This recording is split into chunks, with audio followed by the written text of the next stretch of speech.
Hi, welcome to the Andrew Buckle book review of Fantastic Four #1, panel by panel. This is by Chip Kidd and Jeff Spear, and of course Stan Lee and Jack Kirby. And this is, as it says, panel by panel. Each page has got a panel. And from the Fantastic Four #1, I mean, wow, it is as close up. There was originally Fantastic Four Maximum, a book that came out, but I think that was sort of done with the recoloured versions. These ones are actually done with an original comic, and it's just absolutely amazing looking at it. Really detailed, very, very. You can see it's a large book. Now this one, I'm just going to take the dust cover off so you can just see it now. Probably end up damaging it. I always love taking the dust cover off. This book has got 208 odd pages, just come out, so featuring the Thing, Mr. Fantastic, Human Torch, Invisible Girl, together for the first time. I always love that bit. Always bugs me, that bit, because it says together for the first time. Always stressed to me that they were not, obviously, they were in different stories. There was actually Invisible Girl, had her own, of course the Human Torch did have, but obviously not Johnny Storm. And then you've got obviously the back, and you can see obviously a nice, the comic code there, slightly ripped at the back, so you can see the comic is not super condition. It's not been, you know, I guess it was slabbed. I'm certain it was slabbed. And you got straight away into the actual comic, but just brilliant. Sue Storm there. And of course, in many ways, sort of matches the way that Sue Storm was originally conceived, as sort of socialite, whereas of course an actress wasn't actually sort of just, you know, your average, not a scientist or anything. She was just so. And also you've got Ben Grimm here. Obviously you've got here with Sue Storm going into the taxi, but you've got Ben Grimm. I was just going to get to that page with Ben Grimm. I always thought, well, how did he actually get into the shop? Because when he comes out of the shop, he sort of bashes through the thing. You think, well, how did he get in the first place? Who knows? However, what a holy smoke, a monster! And of course, these stories were done at the time when, of course, monster comics were very much in when it comes to Marvel. Recently, there's, of course, been that brilliant omnibus, the August 1961 omnibus, where you've got sort of the science fiction, the monster, the romance. That is a superb book, but that's been cleaned up, restored, really super, and I think looks great. But this is the comic in the raw, and I think it's just great when you see all the dots there, and you can see the artwork, and you can study it, of course, and look at all the various things and think, oh, I'll make an opening. And you've got here, bashes through there.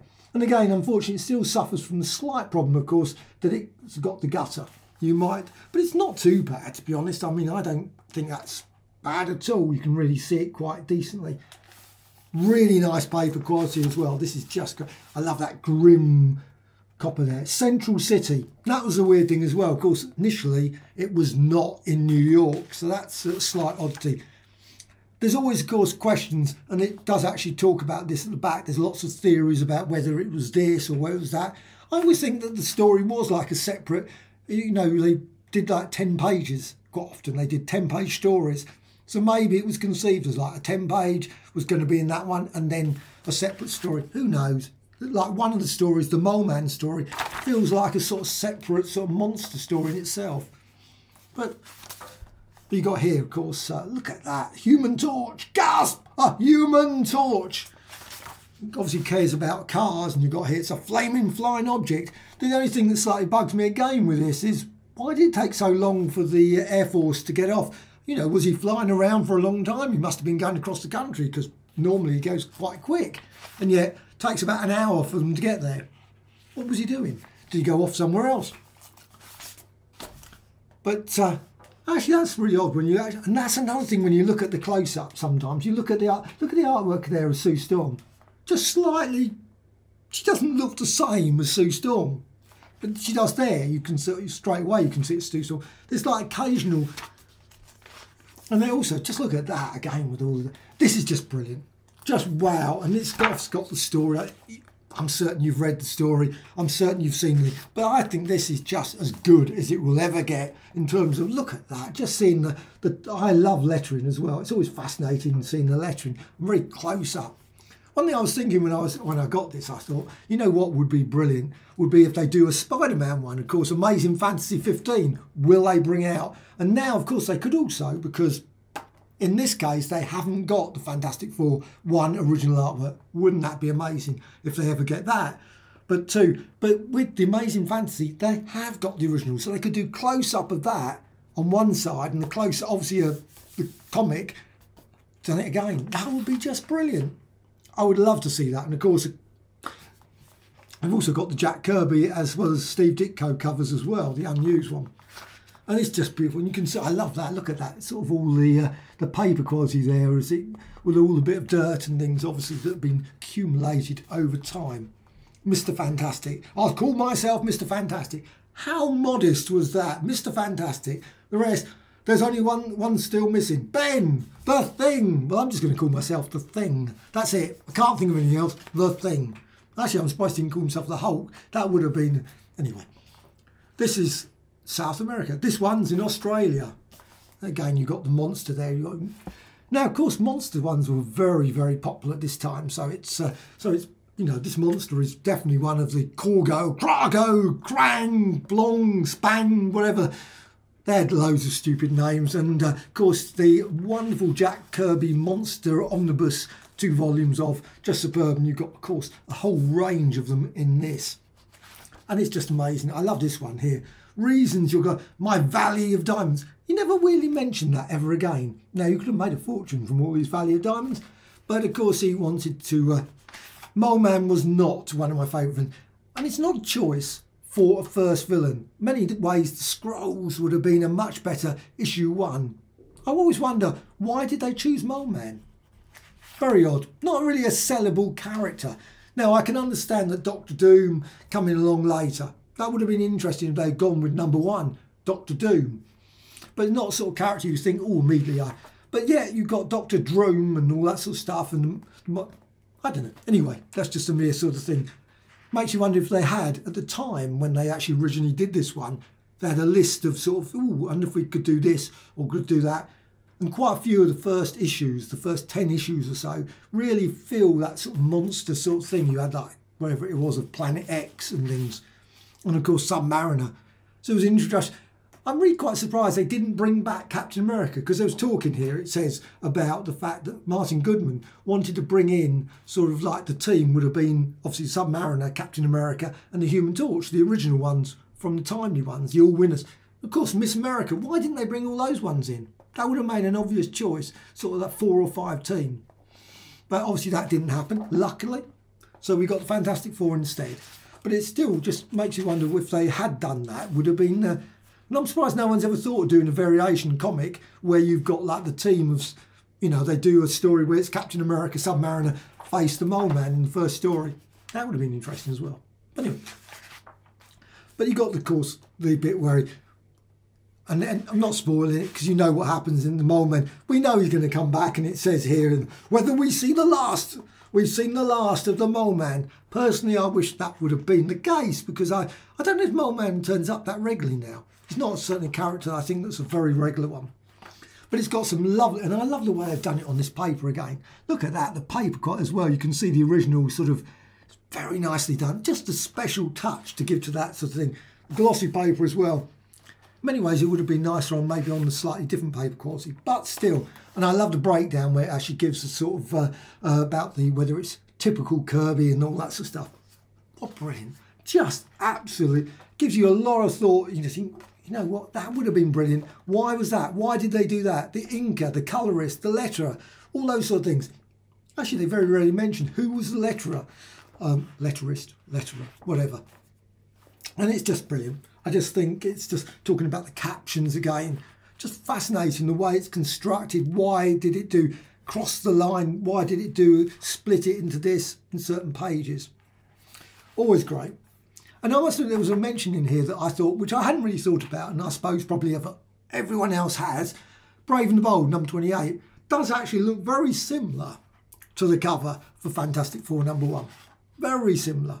And this is brilliant. There's I'm not going to spoil it, because I'm not going to show you, and maybe you've probably seen this picture before, but it's got the bit of original art in here that's just, wow. You know what, I have never seen that. I never thought about it either. And it's weird, when you actually look at the original page of the Fantastic Four, it's got writing on it, and you think, oh, 137 to let. Why? To let. Why did he put that on there? And they're like, there's the police officer at the back. That's the sort of one that where they, sometimes it wasn't there, was there, etc. It's just fascinating. And also, of course, got amazing adventures, all the various things. Serpo, the origin story by Mark Evany. Some great articles. However, we've also got that. But the thing that makes this special, if you want this book, which I think you would, you definitely, I think this is just one of the greatest books that have come out for a long time. If you're into Fantastic Four, I bought quite a few Fantastic Four specials, etc. But this one, I think, takes it's the best. The best. Best. And it's got all about, obviously, the inking, etc. But making it special is the back. And that shows the original artwork. Wow! I mean, you will never, unless you get a copy, of course, of Fantastic #1. This is just brilliant, just to see the original artwork in this one. Because quite often, obviously now, whenever they do any of these sort of things, it's always done when it's all cleaned up, restored, which is lovely. I mean, I love the restored ones. I'm not saying that, but I wish that on the various websites and various, like Marvel Unlimited, it would be brilliant if they included the original as well as the cleaned up version, because I think just looking at the cleaned up, it's okay, but the restored, this one, when you look at see the original, you can just see, wow, it just looks even more powerful. Just absolutely. I think they lose some things when they clean it up, as well as gain some things, of course, as well. So I mean, I'm not saying. Now, the slight criticism of this, it gets, and I don't know, maybe that was it's not the fault. It gets very dark at the bottom there. It looks like there's some damage there at the bottom. It's very, very, very sort of thing. It's lighter at the top. I'm surprised they didn't slightly brighten it up a bit, because it does sort of, but still, I think it's just awesome. Absolutely awesome just seeing these original pages. It's worth it getting this book just for that, just to see it in this thing. It's like any of these ones when you get like Captain America #1, just to see it as it was and not the sort of restored, cleaned up version. And Marvel, unfortunately, does have a tendency to bring out those sort of ones. And, I wish in many ways they would bring them out like this, because I've got so many sort of books of 1940s, 1950s material done like this. And they're just great. I love this sort of style as well as the restored. And of course, it's got all the adverts as well. You can't beat the, I mean, just brilliant. You got here, you can be tough, etc. Miniature radios and things. And of course, there's no sort of letters pages or anything. Obviously, letters pages came a little bit later, a couple of issues later, but it's still just brilliant. Absolutely glorious. And then it goes all the way through, of course, to the last page, onto the last page, and you've got the famous bit there. Wow, I mean, this is brilliant. This is a must buy. Yes, buy it now. Definitely get it now, because this is just brilliant. Yet another superb one from Chip Kid. I think every time he brings out a book, they're just brilliant. I love them. Absolutely love them. And this is just, yeah, a joy to read and study the sort of thing. You can look at it, and when you look at these things, you think, oh, you know what? That's interesting. I never thought about that way. And of course, it's got the famous synopsis in here as well, which is quite interesting as well. I love the outline, as it says, not synopsis, I suppose. But it's just fine, talking about Ben Grimm and the thing, etc., etc. And it says, talking about the sort of things that, how they perceived them. So invents a spaceship to go to Mars. So they're talking about going to Mars. And also Ben is a husky, brutish guy. He's a pilot. He falls for Susan as well. Didn't really go on with that sort of storyline. And then it's also high school athlete, that's for Johnny Storm, which of course we don't really see particularly, that a lot of these ideas of course were dropped, but still quite fascinating, absolutely fascinating. And it's got obviously the contributors, etc. Wow, I am really glad I've been looking forward to this for ages, and it's as good as I thought. I really thought it was going to be brilliant, because like I say, his Chip Kids ones are always great. So I'm just this. And when I was looking through it, I thought, oh, the panels are great. Seeing the panels and, full. But just getting to the back and then suddenly seeing the fact that it's got the original pages properly done. It just, with all the adverts, I love that one, that jukebox one they always had.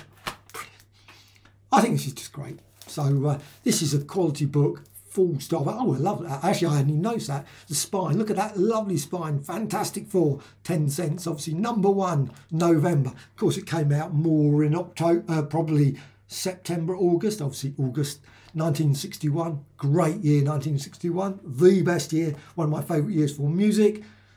Not perhaps most people's music year, but I love that year. So, and also for films as well. So, this one. And just go back to this. I love them. What a lovely dust cover. Actually, it's a slightly unusual dust cover. Look at that dust cover. That is a very sort of big flaps there. Massive. Really went for an unusual style. And you've got obviously the thing on the back there. And obviously there the Fantastic Four have only begun to fight.